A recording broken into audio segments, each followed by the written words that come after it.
আমরা জানি বিয়ের দিন স্বামী আর স্ত্রী একসাথে 2 রাকাত নফল নামাজ পড়তে হয়। এটা কি বাধ্যতামূলক? আমি একটি শীতপ্রধান দেশে থাকি।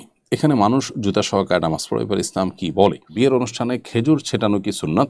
স্বামী মারা গেলে কতদিন বাসায় থাকতে হয়? বান্দার হক থেকে মাপ পাওয়ার উপায় কি? প্রেগনেন্ট অবস্থায় কি বসে নামাজ পড়া যাবে যদি কষ্ট হয়? সিজদা করার সময় পায়ের সবগুলো আঙ্গুল কি মাটির সাথে লাগানো আবশ্যক? এইচএম এমদাদ আপনি লিখেছেন, আমি একটি শীতপ্রধান দেশে থাকি। এখানে মানুষ জুতা সহকারে নামাজ পড়ে। এবার ইসলাম কি বলে? জুতা যদি পবিত্র হয় তাহলে সেক্ষেত্রে সে জুতা নিয়ে নামাজ পড়তে কোনো অসুবিধা নেই। নবী করিম সাল্লাল্লাহু আলাইহি সাল্লাম নিজে সালাত আদায় করেছেন, তার পায়ে জুতা ছিল এবং জুতা পবিত্র ছিল, এরকমটি বিভিন্ন হাদিস দ্বারা প্রমাণিত রয়েছে।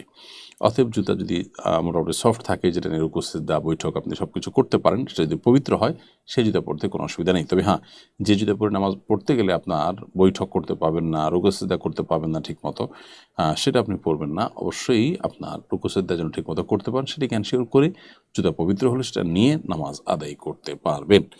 তবে আপনাকে উজু অবস্থায় থাকতে হবে অবশ্যই, অর্থাৎ উজু করে তারপর জুতা পরিধান করেছেন, অথবা উজু করে তারপরে মোজা পরে যথাযথ নিয়মে তারপরে আপনি পবিত্রতা অর্জন করে জুতা পরেছেন, তাহলে ওই জুতার সহ নামাজ পড়তে কোনো অসুবিধা নেই। ওবায়দুল্লাহ বিন লিয়াকত আপনার প্রশ্ন, আপনি লিখেছেন বিয়ের অনুষ্ঠানে খেজুর ছেটানো কি সুন্নাত? বিয়ের অনুষ্ঠানে খেজুর ছেটানো সম্পর্কিত একটি হাদিস রয়েছে, সেই হাদিসের সনদ দুর্বল, যার কারণে এটিকে সুন্নত বলা কঠিন, তবে জায়েজ। কেউ চাইলে এটাকে ছেটাতে পারেন, আবার কেউ চাইলে হাতে হাতে দিয়ে দিতে পারেন। তবে হ্যাঁ, বিয়ের আগদ অনুষ্ঠান সম্পন্ন হওয়ার পর মিষ্টান্ন খাওয়া বা মিষ্টিমুখ করানো খেজুর খাওয়া, এটি সাহাবীদের আমল দ্বারা বা বিভিন্ন হাদিস দ্বারা সাবেত এবং সাব্যস্ত আছে। তবে ছিটিয়ে দিতে হবে এমন কোনো কথা নেই, এবং সেটি হাদিসের আলোকে সাব্যস্ত হয়, নিজে ছিটাতেই হবে। তবে আনন্দ বাড়াতে গিয়ে নিজের মধ্যে ছিটিয়াতে চাইলে সেটি জায়েজ আছে। তানজিলা তনি আপনি লিখেছেন, স্বামী মারা গেলে কতদিন বাসায় থাকতে হয়? বোন তানজিনা তনি, স্বামী মারা গেলে 4 মাস 10 দিন ইদ্যত পালন করতে হবে। এই 4 মাস 10 দিন ইদ্যত পালন করা কোরআনের আলোকে সাব্যস্ত এবং প্রমাণিত, এবং এই 4 মাস 10 দিন একজন নারী তার স্বামী মারা যাওয়ার কারণে তিনি ইদ্যত পালনকালীন সময় বিবাহ বন্ধনে আবদ্ধ হবেন না এবং নির্দিষ্ট জায়গায় নিজে থাকবেন।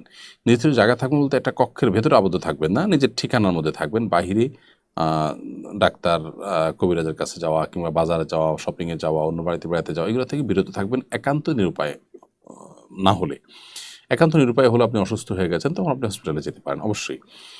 তো এখানে আপনার যে ঘরে আপনি ইদ্যত পালন করবেন, সেই ঘরের চৌহর্জিতে আপনি থাকবেন, একান্ত প্রয়োজন ছাড়া বাহিরে যাবেন না। এবং ঘরেও দিনের বেলাতে আপনি যথাসম্ভব ভেতরে থাকার চেষ্টা করবেন, প্রয়োজন হলে একান্ত বাহিরে যাবেন। সরি, দিনের বেলায় আপনি বের হওয়ার চেষ্টা লাগলে বের হবেন, কিন্তু রাতের বেলা যথাসম্ভব আপনি ঘরের মধ্যেই থাকবেন, আর একান্ত প্রয়োজন হলে সেটাও বের হতে পারবেন। খোলাসা কথা হলো 4 মাস 10 দিন পর্যন্ত বাড়ির চৌহদ্দির মধ্যে আমাদেরকে মা বোনদেরকে থাকতে হবে যদি স্বামী মারা যান। এমনি দেলোয়ার হোসেন সরকার লিখেছেন, বান্দার হক থেকে মাপ পাওয়ার উপায় কি? বান্দার হক থেকে মাপ পাওয়ার উপায় হলো বান্দার কাছে মাপ চাওয়া, অথবা বান্দার প্রাপ্যটা তার কাছে ফেরত দিয়ে দেওয়া, এ দুটি। এর বাইরে আসলে বান্দার হক থেকে মাপ পাওয়া কঠিন। বিশেষ করে যখন আর্থিক অধিকার হবে তখন সেটা ফেরত দেওয়া, এবং পাশাপাশি আল্লাহর কাছে মাপ চাওয়া।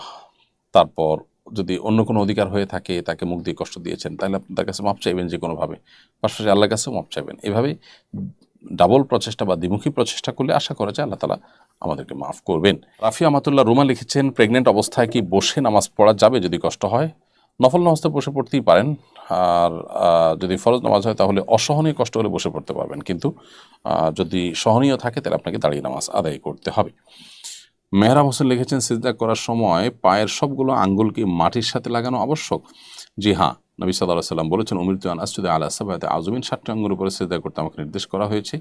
তার মধ্যে একটা হলো যে কপাল, আর নাক, আরেকটা হলো 2 হাত, আর 2 হাঁটু, আরেকটা হলো 2 পায়ের আঙ্গুলগুলো। এই জন্য এগুলোর উপরে সিজদা করতে হবে।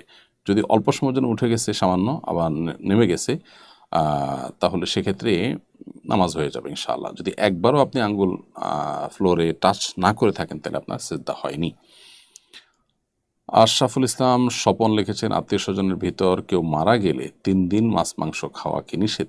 না, এরকম কোনো কথা নেই, এটা কুসংস্কারের জন্য বিশ্বাস। তাহমিনা খাতুন আপনি লিখেছেন, আমরা জানি বিয়ের দিন স্বামী আর স্ত্রী একসাথে 2 রাকাত নফল নামাজ পড়তে হয়। এটা কি বাধ্যতামূলক? না পড়লে কি বিয়ের কোনো ত্রুটি হবে? বোন তাহমিনা, বিয়ের দিন বাসর রাতে স্বামী স্ত্রী দুজনে মিলে 2 রাকাত সালাত আদায় করবেন। এটি বিভিন্ন সাহাবীদের আমল থেকে পাওয়া যায়। নবী করিম সাল্লাল্লাহু আলাইহি সাল্লাম থেকে বর্ণিত কোনো হাদিসের আলোকে পাওয়া যায় না। সাহাবীদের আমল থেকে এটি পাওয়া যায় বলে অনেক উলামা একরাম এটিকে মুস্তাহাব বলেছেন। বিধায় বাসর রাতে ওযু থাকলে স্বামী স্ত্রী দুজনে দাঁড়িয়ে 2 রাকাত সালাত আদায় করে নেবেন তাদের নিজেদের মধ্যকার কথোপকথনের আগে বা নিজেদের মধ্যকার আলাপচারিতার আগে বাসর রাতকে শুরু করবেন 2 রাকাত সালাতের মধ্য দিয়ে। এটি মুস্তাহাব পর্যায়ের বিষয়, বাধ্যতামূলক তো নয়ই। অতএব এটি যদি কেউ পড়তে না পারেন তার বিয়েতে কোনো অসুবিধা হবে না, কোনো গুনাহ হবে না। তবে সুযোগ থাকলে পড়াটা উত্তম।